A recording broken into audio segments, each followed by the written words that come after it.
आता घरचे सगळे मिळून का भावनू मतबाल चालवतो. मतबाल जायचा विषय काय माहिती आहे भावनू, सिद्धेश्वर मंदिरात नाही भावनू पालखी बाहेर नव्हते, त्या पालखीसाठी चालवतो बघा आम्ही सगळे मिळून. आता 10 ते 15 मिनिटात म्हणलं भावनू येऊन पोचलोच आम्ही इथं. आता एक ट्रॅक्टर काय बघताय ना भावनी पालखीसाठी पाणी होतच चालले बघा रोडवर. आणि ही फक्त गर्दी बघा भावून किती. आता ह्या कडेच त्या कडेपर्यंत फक्त तुम्हाला भंडारा दिसणार भावनू. आता मंदिरात एक एक पालखी यायला बाहेर चालू झाली बघा भावनू. आणि वेगवेगळ्या गावावरून भावून असं काट्या पण आले आहेत. आता मी आणि आम्हाला काही भावनू ज्योतिबा जी काटे आले की नाही ती बघण्यासाठी चाललो होतो. पुढे गेल्यानंतर मंदिराच्या पुढेच भावून काटे दिसली बघा आम्हाला बघायला. तेवढ्यातच मोठा रक्कस पण भेटला आपल्याला.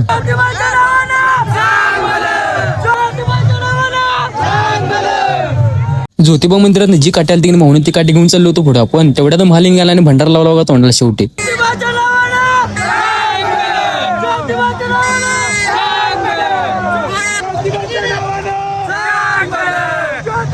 आता पालिकेवर फिरून झाल्यानंतर भावनू उसाचा रस प्यायचं म्हणले, मग उसाचा रस पिण्यासाठी आलो बघा आम्ही सगळे म्हणून घरचे. मग तेवढ्यातच 10-15 मिनिटांना नाही भावना आमचा नंबर पण आला. आपल्याला पण उसाचा रस दिला भावना पिऊन तिकडनं नाही भावना आम्ही निघालो बाबा मंदिरात पाया पडण्यासाठी. आता मंदिरात जायचं म्हणले भावना नारळ आणि अगरबत्ती घ्यायला लागतेच. मग नारळ अगरबत्ती सगळे घेऊन नाही मंदिरात मध्ये निघालो आम्ही. आता मंदिराच्या आतमध्ये आल्यानंतर भावनू मला जेवढं दर्शन होईल तेवढं मी दर्शन करून घेतलो. तुम्हाला पण जेवढं दर्शन होईल की नाही भावनू तुम्ही दर्शन करून घ्या. मग मंदिरातलं दर्शनावर करून झाल्यानंतर भावनू अगरबत्ती पण लावली आपल्याला. मग अगरबत्ती लावून घेतलो, नारळ पण फोडून घेतलो बघा संघ.